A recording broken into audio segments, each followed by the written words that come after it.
20 minutes to the top of the hour, and the entire country has its eyes on Texas, watching how the redistricting drama will all unfold as Republicans and Democrats remain in a standoff. President Trump is looking to ensure the GOP gets an extra 5 seats in the House there.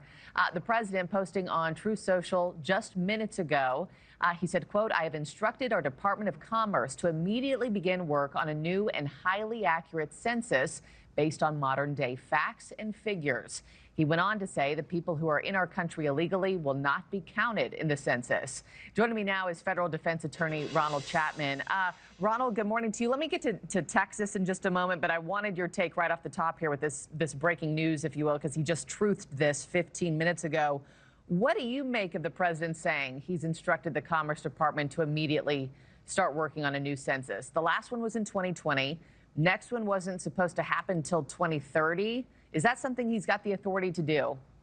Well, it appears that he does. I think that can be done by executive order. It's certainly a matter of agency. But the first thing I'm thinking is certainly this has to do with voting. What he's trying to do is get a different census in place so that when redistricting efforts take place, the challenges to those efforts are less successful because they are based on different numbers that Trump is likely to control, that according to his Truth Social message would not include undocumented immigrants in the United States. That would certainly change the map drastically, especially in Texas, but in many other states that might allow Trump to get the seats that he's looking for. But doesn't the Constitution say that Congress is supposed to be in charge of that, of the census? Well, absolutely. Congress is in charge of the census, but in terms of carrying out the census and the timing, I believe that that's something that can be given to the president. We'll see if there's a challenge related to that. Of course, this is just coming out and breaking. I want to do some more research, but if he's saying that he's about ready to do it, I imagine he's got advice from his lawyers and he's ready to fight for his efforts to offer the census. There will be legal challenges that we can be sure of and know this morning. Zeroing in specifically on Texas now, Ronald, we know it's legal to redraw districts in the middle of a decade. It's rare, but it's allowed.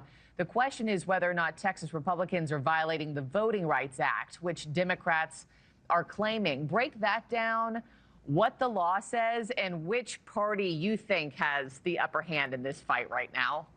Yeah, so likely this one is going to go Texas's way. It's going to go the Republicans' way down here in Texas. And that's specifically because of a prior case that sort of knocked out this leg of the Voting Rights Act that required federal pre-clearance before you redistrict. Now Texas is able to do that, change the lines, and the challenges will come, but the challenges are going to have to show that there was an impact. Now, Trump's census comes into play here because it's less likely that they will show that there was an impact to the black vote when they redraw the lines, when they redraw the census, and they're able to show a completely different population. So in essence, what they're able to do here is create the evidence they need to defend the districts with the census that might be ongoing very soon. The other big question, too, of course, Governor Greg Abbott has threatened to arrest any of these Democrats who have fled the state to break quorum and camp out elsewhere, places like Chicago, New York City, et cetera.